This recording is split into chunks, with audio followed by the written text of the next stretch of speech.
Focused on quality and convenience, there isn't much you won't find at Marie's Mini Mart. Home-style breads, sandwiches, plus a variety of artisan breads and delicious single-serve desserts available exclusively at our Frecker Drive location. Marie's Mini Mart, with 25 locations wherever you go, there we are.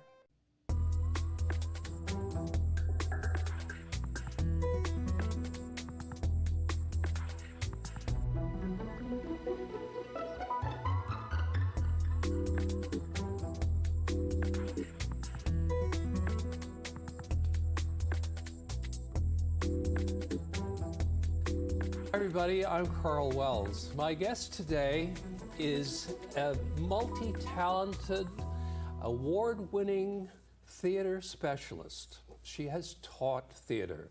She has made theater. She's even created several theater companies here in Newfoundland and Labrador.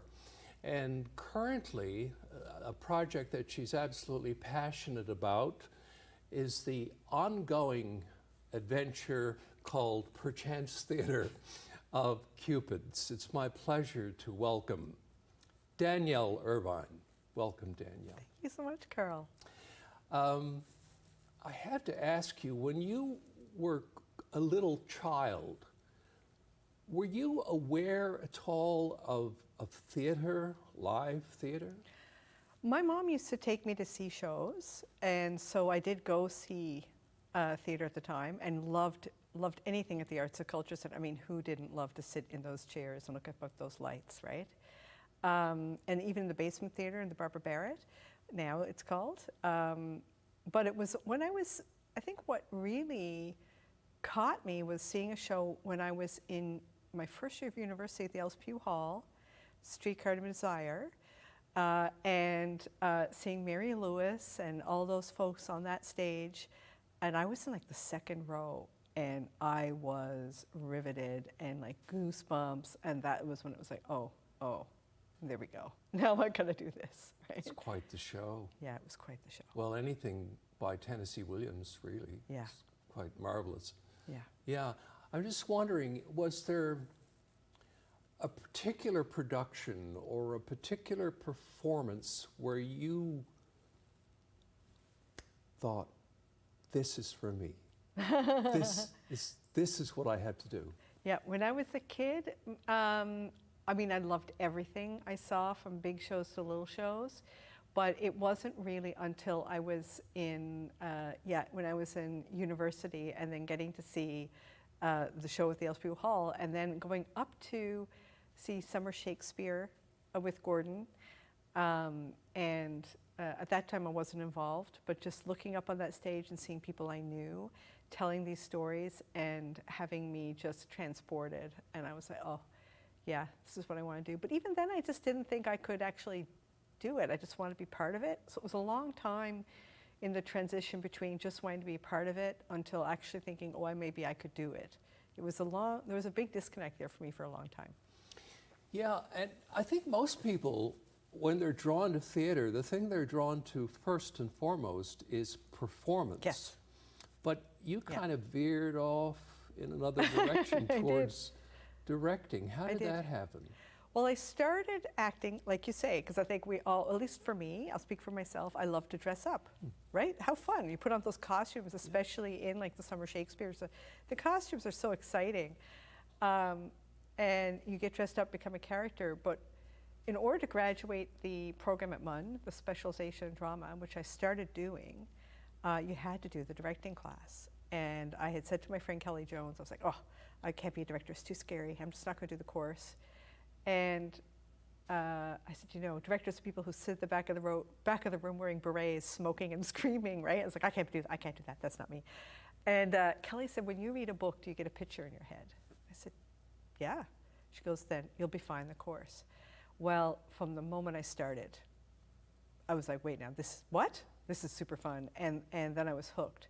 And at that point, I'd done acting and done lighting design, and I still love lighting design, and stage management, and you know, I tried all kinds of things. But once I hit directing, I mean, there was just no going back. That was a whole other form of storytelling, and I loved it, just loved it. And you don't have to sit at the back of the room wearing a beret and smoke and scream. So I'm here to tell you, you can if you want, but Maybe the beret.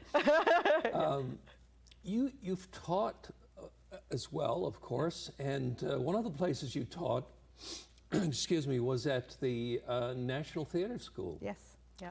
The preeminent theatre school of Canada. What was that experience like? It's been incredible. I've been there off and on now since 2000. In different iterations and different departments. Most recently now, the past few years, I was invited to come and teach their Shakespeare project. And I love it. I love it. I'm working with students from all departments. So it's the acting, the design students, and the technical production students. And we work together at the end of their second year. So it's just at that point where all the courses they've been taking for 2 years are all starting to come together first in their first full-length production, where they're taking characters on full character arcs. It's not scene studies. The designers are designing. The technical students are all performing, from stage management, production management, lighting design, sound. And then they all come together for the first time before they go into their graduating year, where this is what they do the whole time.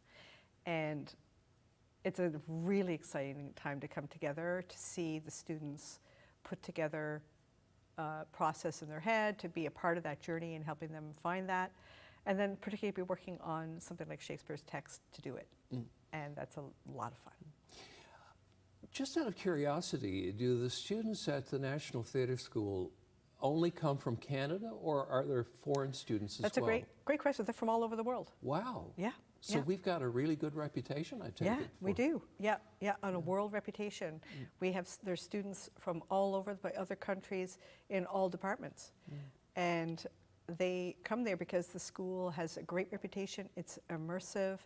It is, hands-on learning, working, and every time they take a course, they're working with a top professional from all over the world. So the school itself has very few core staff who are there all the time.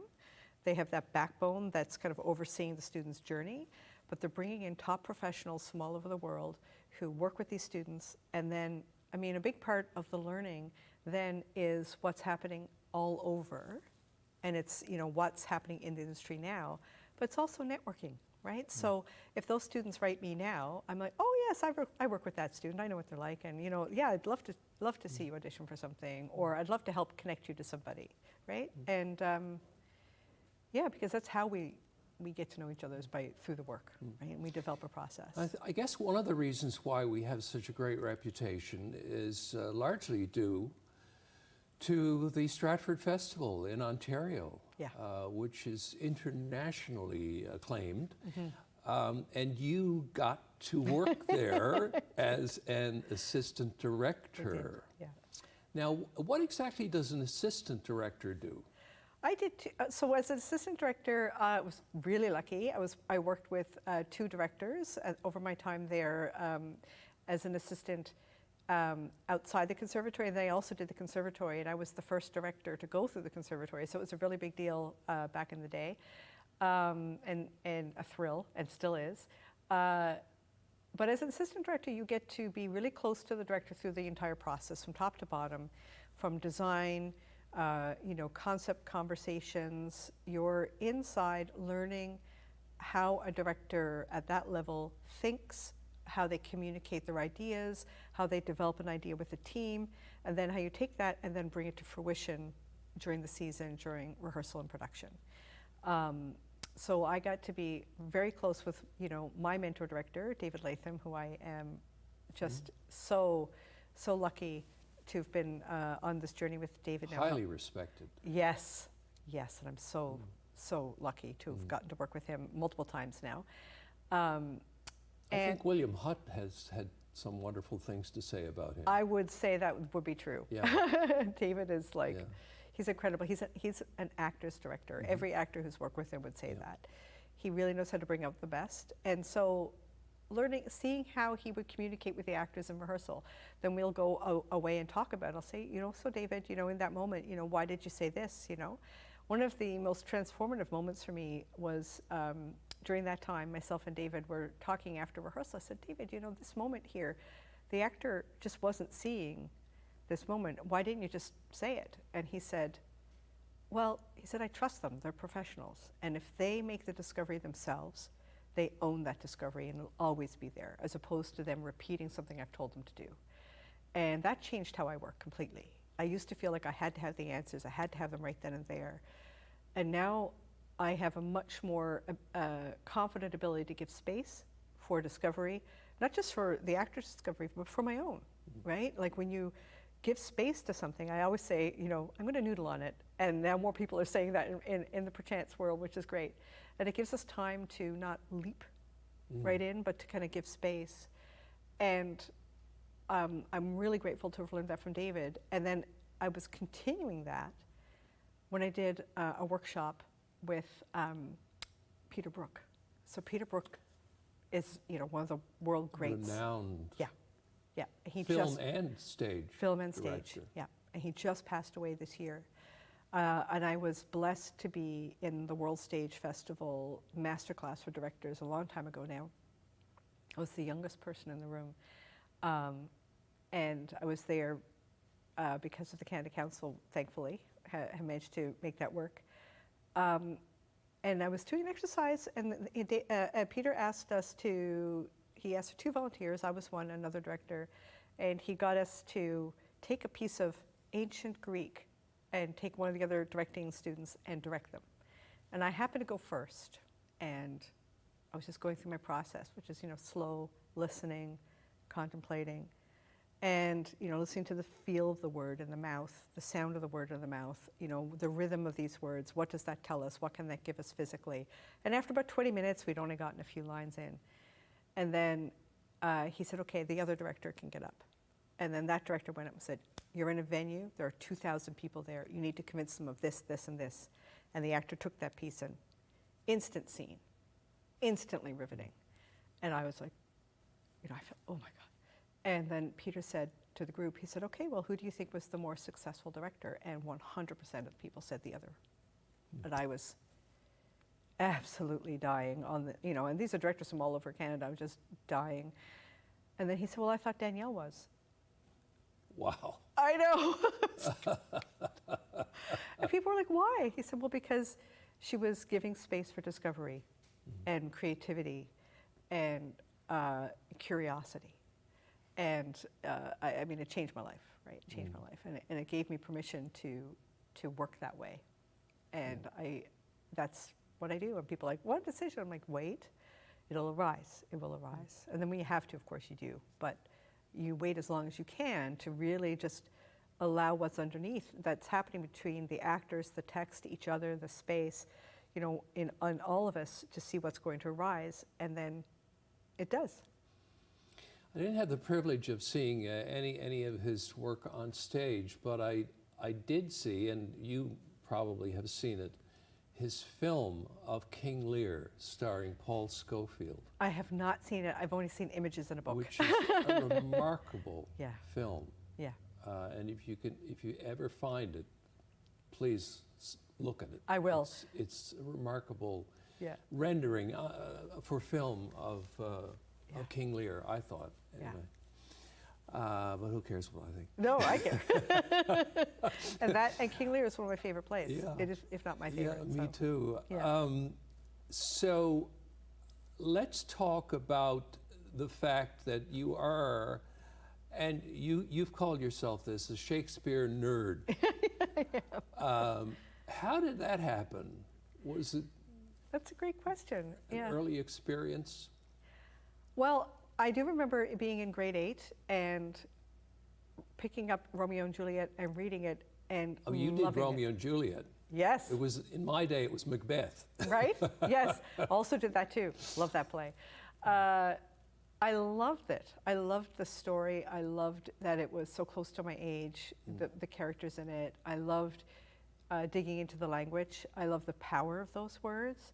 The evocative nature of the poetry is, it lights my brain on fire, and I adore it. And I adore that, you know, Shakespeare can write about something so deeply philosophical like to be or not to be. That is the question. And then can also write about characters who are just in love, you know. To love him is hopeless, right? Like, and have these characters just talk about being in love from this place of unrequited love. And that he explores the human experience, and you find yourself either in those characters or you know those characters, and they're so vivid, and yet he finds a way to put words in their mouth that you're like, oh God, I wish I could have said those words like that. What a great turn of phrase, you know, and yeah, I love it. Yeah. Such a sad ending, though. Yes, Romeo and Juliet, Yeah. Absolutely, absolutely. Yeah. And I guess it's important for the conversation. You know, it's important when I do that with grade 8s now, myself and Paul Wilson, who works with Perchance quite a bit.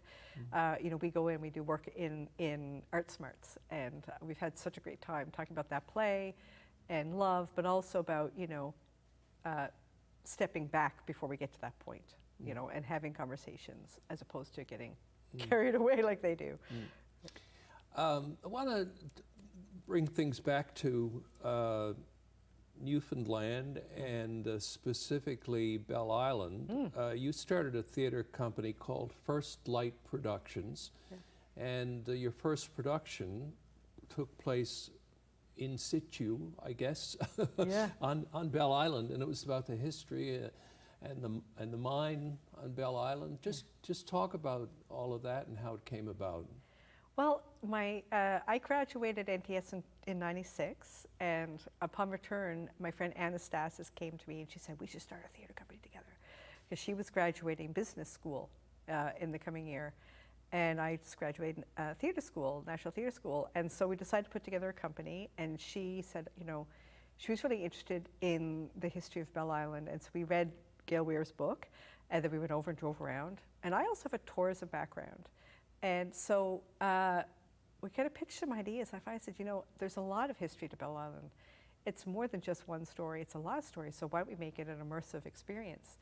And so out of that grew the idea that it started on the ferry, and then it went across and got on a bus, and it went all around Belle Island, and then it went down in the mine. And it was this huge 3-hour extravaganza with you know, a tour guide who wanted to work on the Love Boat, but gets seasick. So he's riding the Belle Island ferry back and forth until they get over their seasickness. And then these ghosts would take over the tour, right? And that show was so wonderful because it really brought you into the living experience of the history. And we brought these characters alive, and we had, at the time, you know, Robert Chafe was one of the writers, Sean Panting wrote the music, and helped write the script. Selena Asgar helped write the script. Alan Hocko, who a lot of people know today, that was his first, you know, professional role there, or one of his first. Patrina Bromley, Leah Lewis, like Mike Butler, like I'm trying to remember, and a whole bunch of Belle Islanders. We brought an amazing group of Belle Islanders and created the show, and it was crazy. And we were kids, like 23 and 26. And we just got this bee in our bonnet about making this show real. And, you know, I think government were kind of afraid of us because we were so passionate about it. And eventually they funded it and we built it, and it was there for 3 summers. Excellent, yeah. And then you also had a hand in starting the Shakespeare by the Sea Festival. That's right. Now, that took some chutzpah, because how did you have the confidence that something like that would work in Newfoundland? Well, what's funny is Aidan Flynn came to me and said, I've got an idea, come in my truck. So we got in a truck with a few other friends and drove out to Flat Rock. And he said, what do you see happening here? I'm like, I don't know. He goes, Shakespeare. And I'm like, what? And that's where it started. And we had just done our graduating directing class together. We'd started a little company and called Dick's Kids, after Dick Bueller, when we went to the Elspew Hall, who welcomed us in with open arms. And so out of that idea grew. And at the time, I mean, that's really, nobody was using the internet very much back then. We didn't really know that that the Stratford Festival had started in a tent. We just saw these shows happening outside because they're written for outside, right? And so we kind of, it took us a while. Flat Rock wouldn't let us play on their rocks for a good reason, of course. And so we ended up moving it to Logie Bay, which is where I used to picnic with my mom and my family. And that's where it started. And it was just like, again, like that was the first time any of us had ever written a grant. I can remember going into the Department of Tourism and Culture, and I think just to get us to go away, they said, here's $500. And we're like, yes, $500. Danielle, it wasn't just the fact that you were doing this outdoors in Newfoundland of all places, granted in the summer. Yeah. That weekend in July. Yeah, exactly, that fleeting summer. Yeah. But Shakespeare. Yeah. I mean, kind of, you know, you don't think of Newfoundland audiences kind of swarming to see, you know, to be or not to be. That is the question. Right, it's true. I don't know, it really just came because, you know, Aidan had said, I see Shakespeare happening here. And I was like, okay, let's do it. And those words, and that first year when we did the Tempest, it really worked. You know, it worked to hear those words out loud and talk about storms and talk about cliffs, and you're surrounded by it. And it just captured people's imagination. It kind of reminds me of what Joseph Papp did in New York with his festival, which started, I think, in Harlem. Yeah. And people thought, you're nuts. And it worked. And it worked. They came. They came. And, well, the rest is history. Right. And so many wonderful actors came out of that experience. Yeah. And people, that's the thing, is people are hungry for experience. And even if it was windy or cold or wet, we were sitting on a cliff and the whales would come up and the audiences loved it. And we loved performing in it and building it. And pretty much, not all the shows I've done since, but most have been experiential. And I love that you could do that with theater. You know, and I've done big musicals at the Arts and Culture Center, and I've done intimate plays at the LSPU Hall, but there's something super special about an immersive experience in broad daylight where you can still make an audience member imagine everything when you're not hiding it with lighting, right? There's nothing hidden, it's right there. Which is what you're doing at Perchance. Yeah. And what a wonderful experience that is. Just out of curiosity, the infrastructure there, how do you maintain it? Oh. Because you have to make sure it's safe and all of that stuff. Yep. Every year in the spring, we wake it up after the winter and put the sails back on and do a check for whatever's, you know, come apart and put it back together. Jeff Adams designed that, did a beautiful job. It's a gorgeous theater. And it was built to move. You know, Aidan and Brad and Jeff had planned for that to move. And so it is built for the weather, and we do big kind of big volunteer calls in the spring and the fall. We're going to have one very shortly for what we call Strip the Stage. We take it all apart for the winter, or not all of it. And then we just care for it. I mean, in 2018, the sails blew apart. So we're hoping that they're going to make it through this hurricane because they're not down yet. And it does require care and thought and a kind of a rolling maintenance, you know. Yeah, but it's pretty fun too. Now, the style of theater you have, I guess, was designed for Shakespeare. You know, it's similar, not in scale, but it's similar to the Globe. But you do much more than Shakespeare. This past season, you did Noel Coward. Hay Fever. Which I'm like, they're doing Hay Fever? How did you come to pick Coward? Well, I've been thinking about ways to broaden the canon. Mostly we're going to always do something in the world of Shakespeare or Lear of that time. Because that's what the theater's best suited for. It's best suited because it's built for direct address, which those plays were written for. But I also really believe in the importance of bringing classics to a Newfoundland audience done professionally. And so just kind of broadening that out a little bit allows for us to see something like a Noel Coward, or maybe down the road a Tennessee Williams, or a world classic, you know, something timeless, but it's got to be chosen carefully. Like we did Chekhov a number of years ago. It's got to be chosen carefully to fit the stage, because the stage is so striking. And so, you know, I thought about doing The Importance of Being Earnest. I love that play, but it is really built for indoors. And it's like, oh, okay, maybe not that play, but I'll find something. And so that's where we kind of came to. I wanted, and I really wanted this summer, all the plays this summer around the Roaring Twenties, to kind of give that feeling of coming out of the pandemic. So Noel Cow was written in the 20s.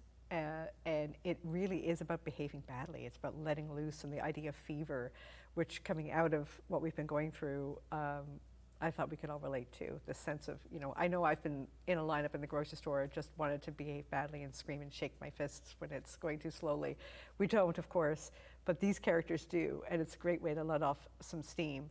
And then we had a play by Bernice Morgan, which is also set in the 20s in Newfoundland, in Trepassey, about ambition and dreams, which I think, especially now, after being trapped for so long, we have these ambitions pent up and these dreams pent up. So that play was the perfect one. And then the Tempest, I just moved into the 20s, but we set it in that feeling and that, again, the energy. And I talked about this with the design team like over a year ago now.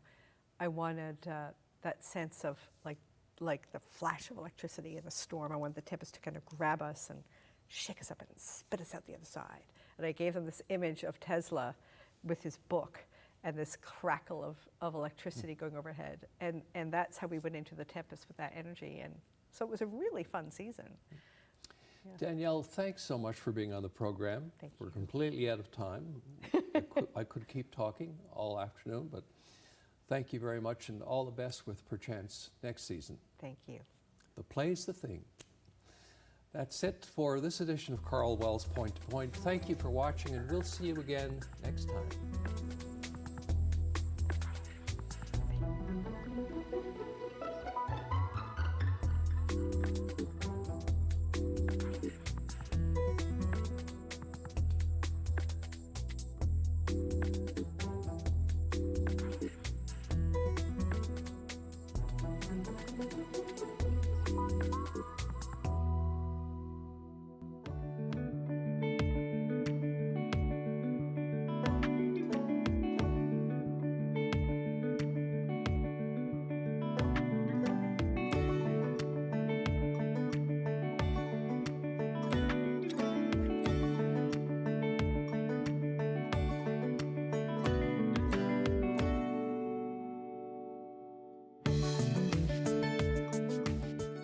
If you want convenience, Marie's Mini Mart is here for you. A one-stop shop for